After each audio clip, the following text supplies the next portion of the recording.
다시 한번 주의 이름으로 축복합니다. 자, 예수님의 힐링 5번째 시간, 여자여 내 믿음이 크도다 라는 제목으로 이 저녁에 말씀을 나눌까 합니다. 여러분, 우리는 모두 다 살다 보면 무엇인가에 매여 살아가게 됩니다. 부모는 자녀를 사랑하지요.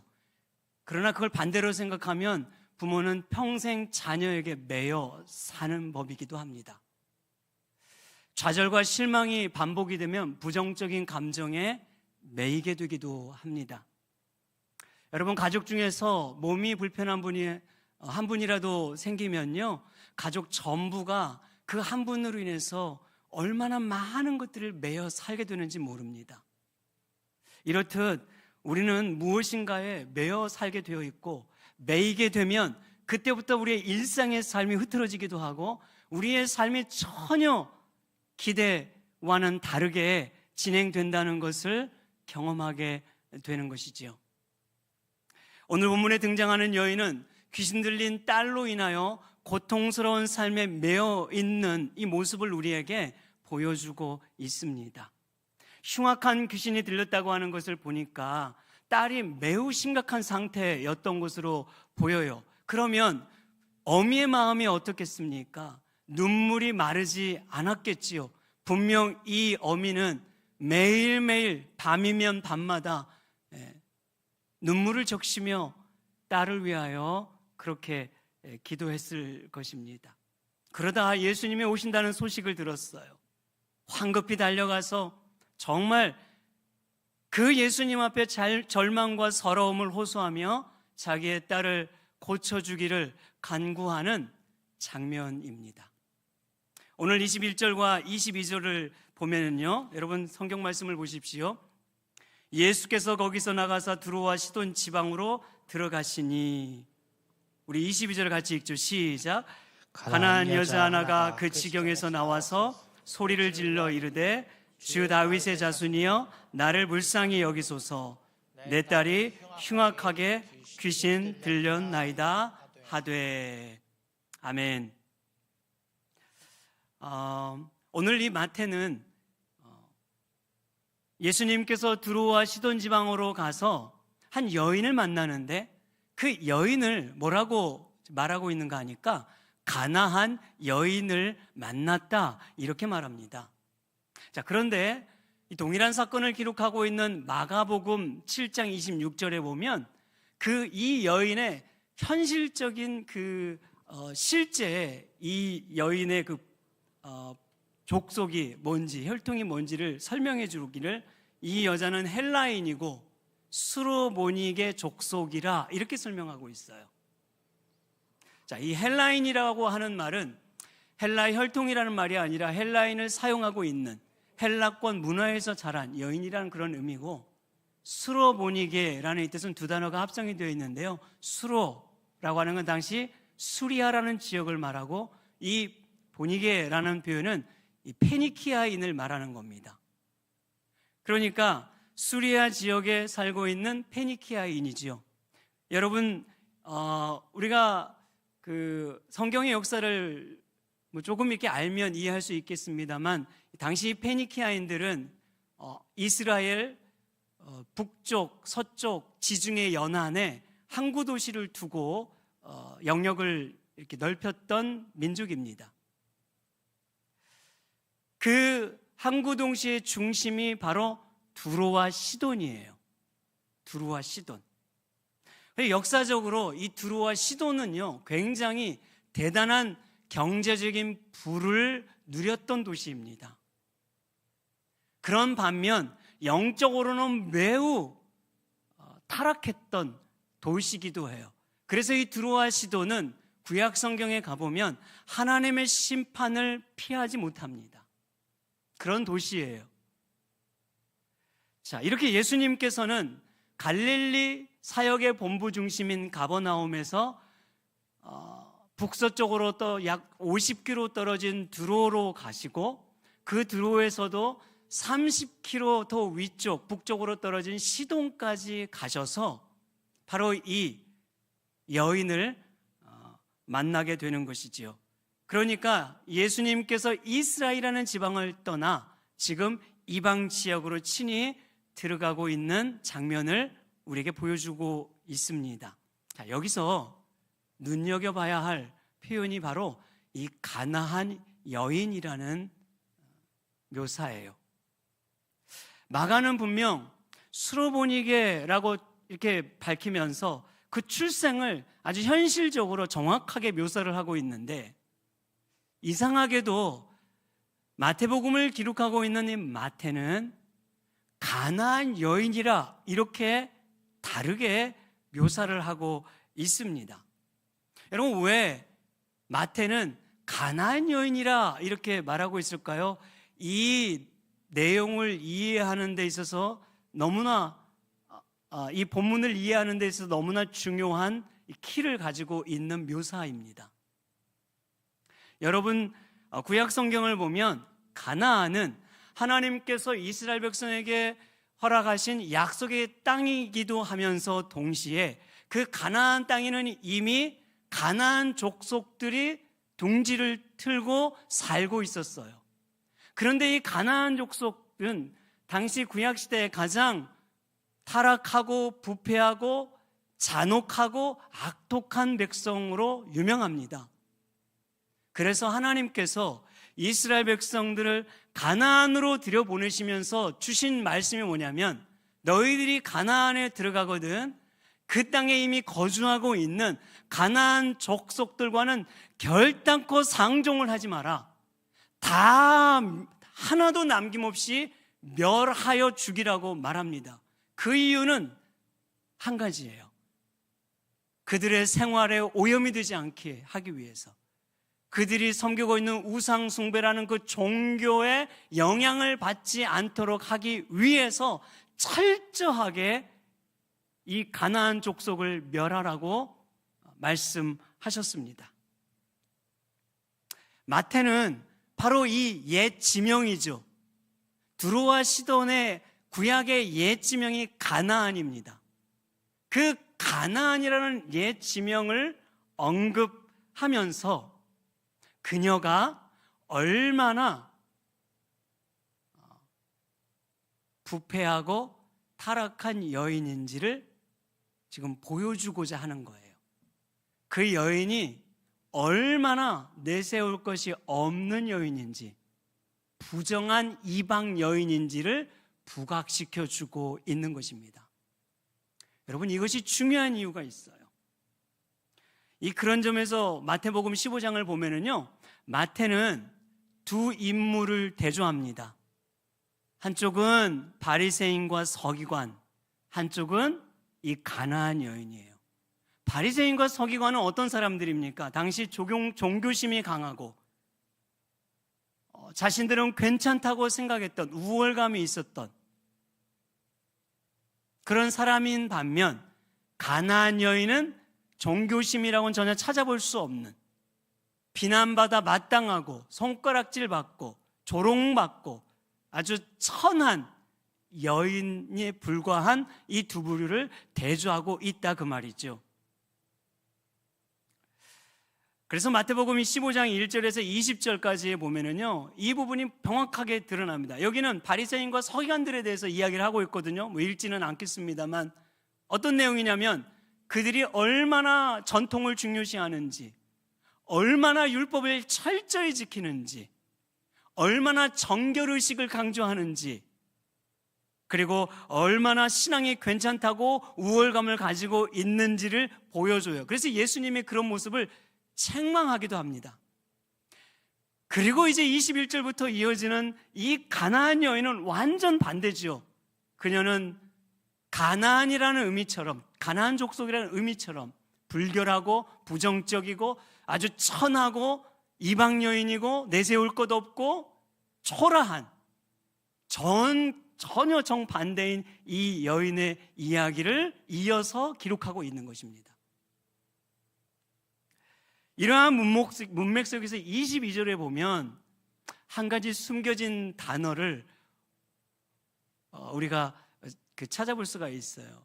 사실 우리 한글 번역에는 이 단어가 나와 있지 않습니다만, 원어에는 이 헬라의 이두라는 단어가 있습니다. 이두는 무슨 단어냐면, 우리말로 말하면 보라, 이런 감탄사예요. 보라.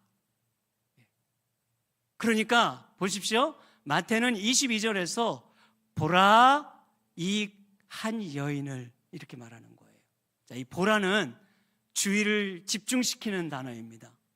관심을 집중시키는 단어예요.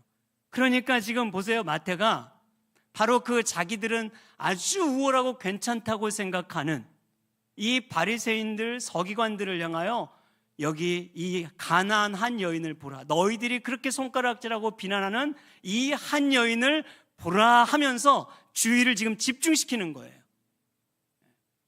그러면서 이제 이 여인을 설명하고 있는 거예요. 소개하고 있는 겁니다. 자, 이 여인은 어떤 여인인가요? 오늘 22절에서 이렇게 말했습니다.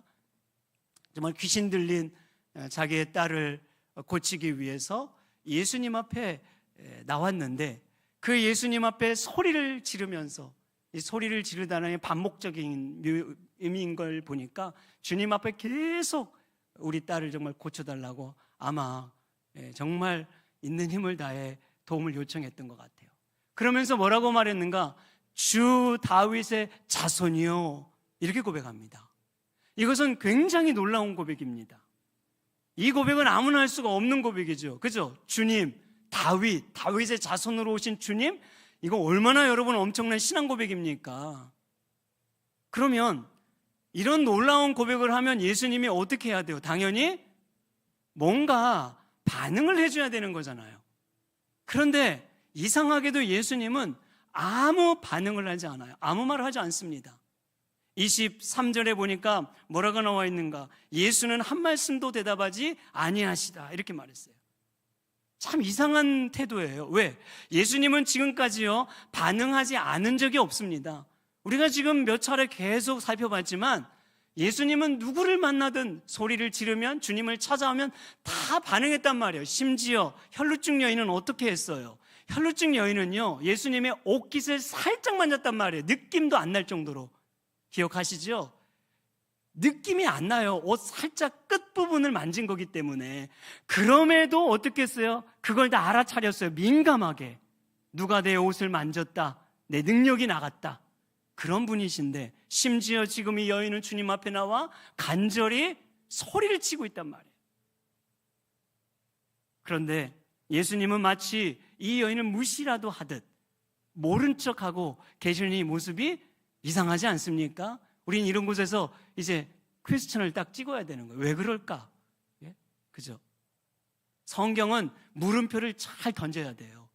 그게 성경을 더 잘 이해하는 방법 중에 하나입니다. 그런데 이것을 보다 못해 제자들이 이제 나섭니다. 예수님, 아니 여기 지금 자꾸 예수님 귀찮게 하는 여인이 있는데 왜 예수님이 모른 척 하세요? 빨리 좀 이 여인을 좀 고쳐주든 해결 좀 해주든 좀 빨리 좀 알아서 좀 고쳐주시고 보내세요. 귀찮아 죽겠어요. 아마 이런 태도가 아니었을까 싶어요. 제자들이 나서서 예수님으로 하여금 이 여인을 좀 해결해 달라고 요청을 하는 모습이 나오죠. 자, 그때 예수님께서 24절에서 이렇게 말하는 거죠. 나는 이스라엘의 집에 어린 양 외에는 다른 데로 보내심을 받지 아니하였다, 이렇게 말해요. 이것은 여러분 여인의 입장에서 보면 굉장히 여인을 정말 무시하는 말이죠. 무슨 말이에요? 나는 이방인 같은 너희들에게는 관심 없다, 이런 말이잖아요. 나는 내 택한 이스라엘 백성들을 위해서 왔지 너 같은 이방 여인에게는 관심도 없어, 이런 의미란 말이에요. 굉장히 매몰차게 대하는 예수님의 모습이 지금 보여진단 말이에요. 이것도 좀 이상하죠? 왜 그럴까요? 자, 그럼에도 불구하고 이 여인은 포기하지 않고 예수님 앞에 나옵니다. 25절에 보니까 여자가 와서 예수께 절하여 이르되 주여 저를 도우소서. 이 여기서 여러분이 절한다라는 말은 반복적인 의미예요. 그러니까 계속 또 주님 앞에 큰 소리도 쳤을 뿐 아니라 계속 엎드렸던 것 같아요. 절하다는 건 엎드리는 거잖아요. 그 발 앞에 계속 엎드리면서 도와달라고, 고쳐달라고 이렇게 지금 호소를 하는 거죠. 여러분, 이 정도면 도와줄 법하지 않습니까? 뭔가 이 정도면 뭔가 반응이 있어야 되지 않겠습니까? 그런데 여러분, 예수님이 여기서 반응은 하는데 그 예수님의 반응은 너무너무 정말 우리의 생각을 뛰어넘어요. 아주 과격적으로 표현하십니다.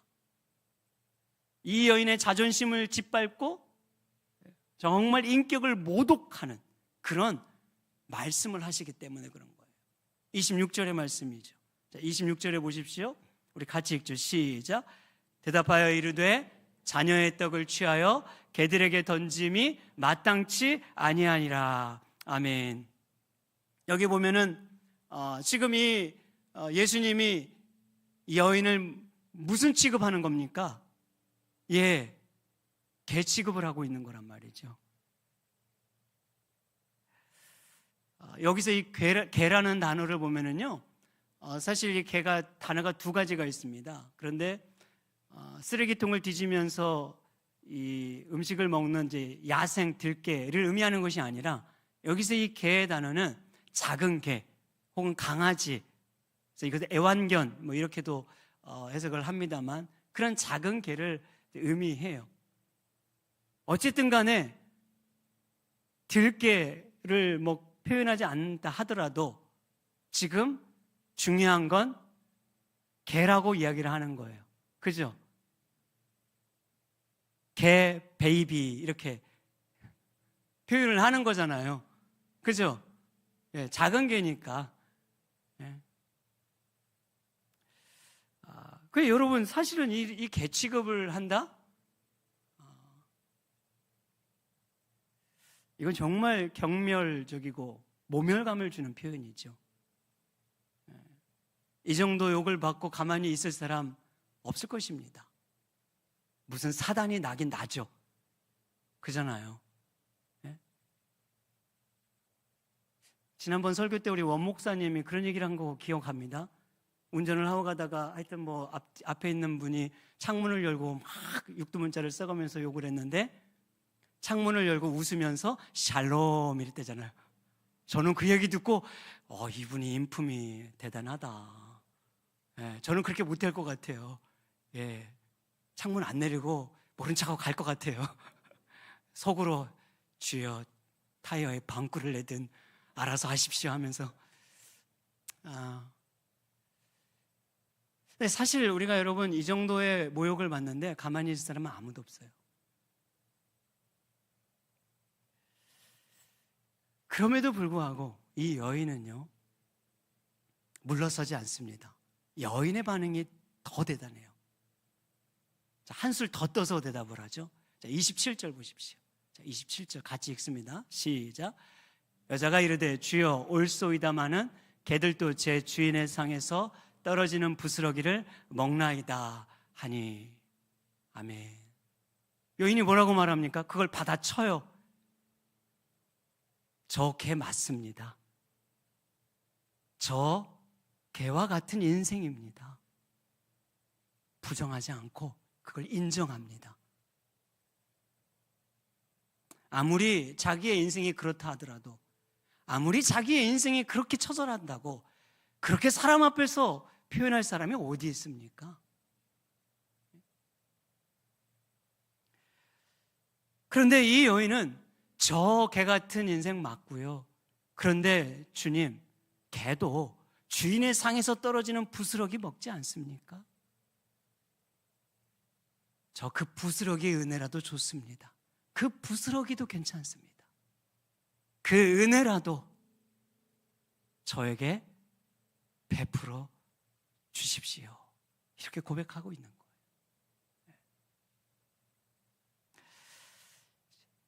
이 고백을 듣고 그제서야 예수님이 이 여인을 칭찬하는 내용이에요. 그게 바로 오늘 28절이죠. 여자여, 내 믿음이 크도다. 한즉 그때 그 딸의 이 귀신이 떠나가고 고침을 받게 되었다. 이렇게 말씀하고 있는 내용입니다. 여기서 우리 이런 질문이 들지 않습니까? 예수님은 도대체 왜 이렇게까지 하고 계시는 걸까요? 오늘 예수님이 이 여인과의 대화를 통해서 무엇을 지금 의도하고 계신 것일까요? 제가 이 질문을 계속 고민하면서 여러 책들도 좀 이렇게 뒤적여보고 했는데 그 중에 인상 깊은 대목이 하나 있습니다. 바클레이라는 목사님은 이 대목을 이렇게 해석을 했는데 저는 그게 참 마음에 와닿았어요. 주님은 이 여인의 심중에 있는 참된 신앙을 깨우기 위함이었다, 이렇게 말합니다. 저는 이 해석이 너무나 마음에 와닿았어요. 예수님께서 이렇게까지 하신 적이 없었는데 이 여인에게 이런 모멸감도 느끼게 할 정도로, 무시를 할 정도로 대화를 이어온 것은 그 여인의 심중 안에 있는 참된 믿음이 무엇인지를 깨우치기 위해서였다라는 거예요. 여러분, 그녀의 인생을 올가매고 있는 이 괴로운 상황 속에서 예수님 앞에 절박함과 절실함이 무엇인지 그걸 갖도록 하기 위해서 스스로 헤쳐나갈 수 없는 인생의 문제 앞에서 정말 예수님의 은혜 아니면, 예수님의 도우심 아니면 해결할 수 없다는 그 자리까지 나오게 하기 위해서 이렇게 주님이 하신 것이라는 겁니다. 주님, 도와주십시오. 불쌍히 여기십시오. 여러분, 이것은 기독교인의 최고의 신앙 고백 아닙니까? 최고의 신앙 고백. 제가 예전에 말한 적이 있습니다만 성경에 나온 최고의 아름다운 고백이 바로 주여 불쌍히 여기소서, 이 세 단어라고 했어요. 제임스 보이스 목사님이 하신 말인데 저는 너무너무 그게 말이 와닿습니다. 주여 불쌍히 여기소서. 이것이 신자가 가질 수 있는 최고의 고백이고 가장 아름다운 고백이다. 이 여인이 지금 그 고백을 하고 있는 거거든요. 주여 은혜를 베푸소서, 주여 저를 도우소서.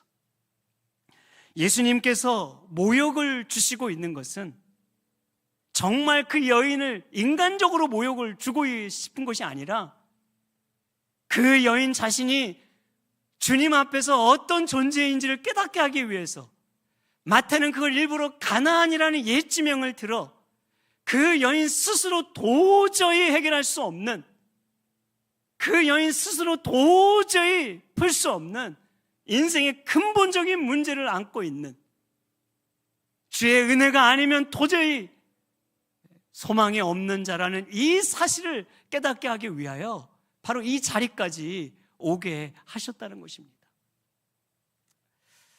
그런 면에서 보니까 여러분, 때때로 우리 인생 속에서도요, 주님은 우리의 삶을 무엇인가에 자꾸 매이는 그 현장 속으로 들어가게 하실 때가 있는 것 같아요. 왜 살다 보면 그럴 때 있지 않습니까? 내 생각과 내 뜻과는 다르지 않는 그 삶의 현실 앞에서 마음도 매이고 생각도 매이고 때론 신앙도 매이게 하고 모든 것들을 막 멈추어 아무것도 하지 못하도록 하는 그런 현실들을 마주할 때가 있다고 말이지요. 곰곰이 생각해보면 제 인생에도요, 그런 경험들이 여러 번 있는데 그 중에 한 번은 제가 처음 미국 LA에 갔을 때입니다. 여러분, 제가 미국에 처음 LA에 갔는데 알다시피 LA는 천사의 도시 아닙니까? 로스앤젤레스, 천사의 도시. 가서 보니까 저에게는 천사의 도시가 아니라 말 그대로 정말 광야 같은 도시였어요. 황폐한 도시로 다가왔습니다. 왜냐하면 제가 LA에 도착했을 때는 저는 미국에 연고지가 아무도 없습니다. 아는 다른 사람들은 먼 친척도 산다는데 저는 아무도 없어요. 저희 둘 다, 부부가. 그러니까 친구도 없고 아는 사람도 없고, 그때는 사역지도 정해지지 않은 때고 저 혼자 이제 LA에 먼저 갔을 때인데, 정말 아무것도 뭐가 없는 거예요. 내일에 대한. 그래서 그 LA를 이렇게 딱 제가 가서 걷는데요. 건물들이 있고 막 화려하고 사람들도 많은데 저는 혼자 너무 광야에 떨어져 있는 듯한 그 외로움과 고독함은 이루 말할 수가 없더라고요. 그때 당시에 제 아내와 딸은 한국에 있었는데 전화를 걸면 딸은 웃으면서 너무 막 좋아가지고 아빠 언제 미국 가냐고. 왜? 비행기 타고 싶어가지고. 그 어린 때니까. 제 아내는 그냥 한국으로 돌아왔으면 좋겠다. 뭐 그런 상황. 그러니까 제 마음이 얼마나 정말 무거웠는지 몰라요. 제가 민박집을 에서 이렇게 좀 지내면서 정말 제가 밤마다 성경을 읽고 기도를 하는데 기도가 정말 절로 나오고요. 기도가 정말 절실해지더라고요. 절박해지더라고요. 제가 저절로 막 눈물이 나옵니다. 눈물을 흘리지 않을 수가 없어요. 아무것도 없고 아무것도 보이지 않는데 오직 한 가지만 보여요. 무엇이 보일까요? 주님만 보입니다. 그래서 여러분 저는 정말 밤마다 그 주님만 붙잡고 절박하게 절실하게 기도했던 것 같아요.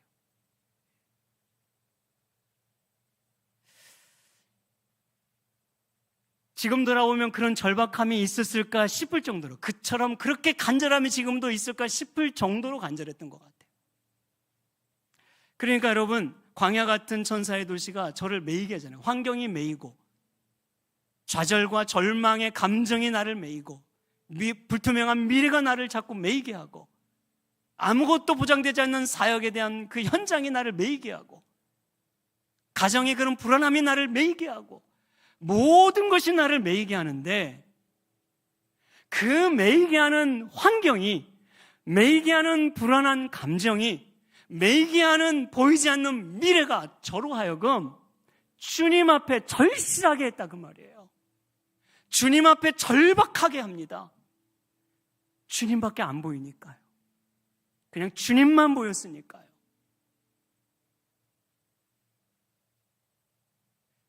여러분, 참 놀라운 건 뭔지 아십니까? 하나님은 정말 살아계시다는 걸 제가 그때도 경험한 것 같아요. 그렇게 제가 한 몇 주를 이제 보내고 정말 생각지도 않게, 정말 생각할 수 없는 방법으로 사역제가 다시 연결되고 미국에 정착할 수가 있게 된 거예요. 그래서 제 아내와 딸이 이제 미국으로 오게 되었습니다. 사랑하는 여러분, 우리의 삶은 다 다양합니다. 여러분들을 매이게 하는 것이 무엇입니까? 어떤 분은 자녀로 인해서 끊임없이 부모의 마음을 그냥 너무너무 힘들게 할 수 있죠. 어떤 분은 경제적인 어떤 물질적인 매임이 있을 수도 있고, 몸의 불편함과 질병이 우리의 이 마음을 너무 나약하게 매이게 할 수도 있을 것입니다. 그런데 여러분, 우리는 그것을 다 이해할 수 없을 때가 많아요. 우리의 인생에 펼쳐지는, 우리의 삶에 일어나는요, 그 어떤 것도 때로는 우리가 이해할 수 없고 납득되지 않는 수많은 일들이 있지만, 분명한 한 가지, 여러분께 정확하게 우리가 말할 수 있고 고백할 수 있는 한 가지는 뭐냐면, 하나님은 그 매임을 통하여 오늘 이 가나안 여인과 같은 그 신앙의 고백의 자리로 우리를 인도하신다는 것을 믿으시기 바랍니다. 이것을 믿어야 하는 거예요. 이것을 우리가 확신해야 합니다. 여러분, 그렇다면 예수님이 칭찬한 도대체 그 큰 믿음이라는 어떤 믿음을 말하는 것일까요? 이 가나안 여인이 가지고 있는 믿음이라고 하는 건 인생의 대안이 오직 예수님밖에 없다는 믿음이에요. 인생의 해답이 오직 예수님밖에 없다는 그 믿음입니다. 정말 절박한 믿음인 거죠. 그러니까 간절한 믿음인 거예요. 예수 그리스도 그분 아니면 안 된다는, 그분이어야만 한다는 이 믿음. 여러분, 사도행전 3장 6절과 7절 보면 베드로가 이런 고백을 합니다. 은과 금은 내게 없거니와 내게 있는 것을 내게 주노니 나사렛 예수 그리스도의 이름으로 일어나 걸어라. 우리가 잘 아는 말씀이죠. 은과 금은 없지만 나사렛 예수의 이름으로 그 안진뱅이를 일으켰던 기적의 현장. 이 은과 금은 우리가 의지하는 세상적인 것들에 대한 상징성을 가지고 있는 겁니다. 은과 금으로는 이 안진뱅이의 근본적인 문제를 해결할 수 없는 거예요. 참된 변화를 일으킬 수 없습니다. 참된 평안과 기쁨도 맛보게 할 수가 없습니다. 일시적인 변화를 줄 수는 있어요. 그러나 그 은과 금을 의지하는 한 고통의 수레바퀴를 벗어나지 못합니다. 물질로 인한 얽매이는 수레바퀴, 그죠? 은과 금을 얽매이는 인생의 수레바퀴를 벗어날 수가 없는 거예요. 인생의 가장 중요한 변화는 오직 예수 그리스도 그 이름으로만 가능하기 때문에 베드로가 바로 그것을 고백하고 있는 거죠. 내게 있는 것, 내가 소유하고 있는 것, 예수 그리스도 그 이름으로 진정한 변화를 일으키고 있는 것입니다.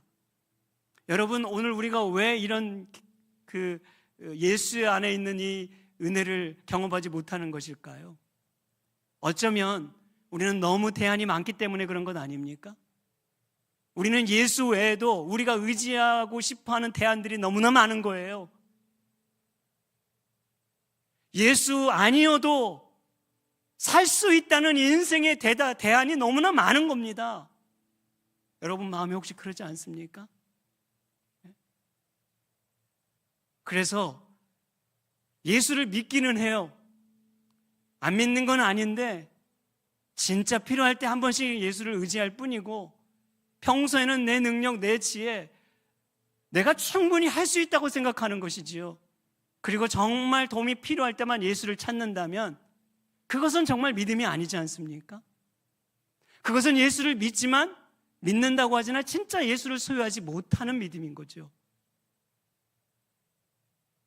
마태는 오늘 이 가나안 여인을 통해서 그 신앙을 우리에게 도전하고 있는 것 아닐까요? 바리새인과 서기관들이 그런 것이거든요. 그들은 믿음이 있다고 하나 진정 그들의 믿음엔 예수가 없잖아요. 그런데 이 가나안 여인은 어떻습니까? 누가 봐도 이 여인은 아무것도 자랑할 것이 없어요. 종교심도, 교회 생활도, 헌금 생활도, 봉사도 아무것도 비교할 수 없는 초라한 이 여인에게는 남들이 가지지 못한 한 가지가 있는데, 예수 그리스도 그분을 의지하는 절박함이 있었던 거예요. 사랑하는 우리 성도 여러분, 오늘 저와 여러분들 가운데 이 신앙을 회복하시기를 주의 이름으로 축복합니다.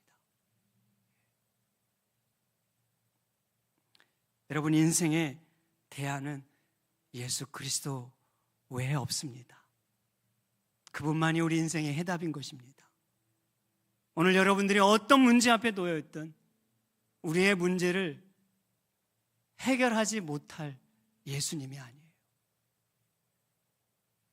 우리가 그분께 가져와서 기도하기만 하면, 절실히 내어 맡기기만 하면, 의탁해 드리기만 하면, 그 은혜를 구하기만 하면, 도움을 구하기만 하면 주님은 지금도 이 가나안 여인에게 함께 하셨던 것처럼 우리와 함께 하실 것이고, 이 저녁에도 함께 하실 것이고, 여러분들의 삶 속에 함께 하실 것임을 믿습니다. 이것이 가장 큰 믿음입니다. 그 큰 믿음을 가질 때야말로 기적의 믿음을 경험하고 역사를 경험하고 놀라운 하나님의 행하심을 경험하게 될 줄 믿습니다. 오늘 우리가 이 마음을 이 마음 가운데 기억하면서 함께 찬양하고 기도했으면 좋겠습니다.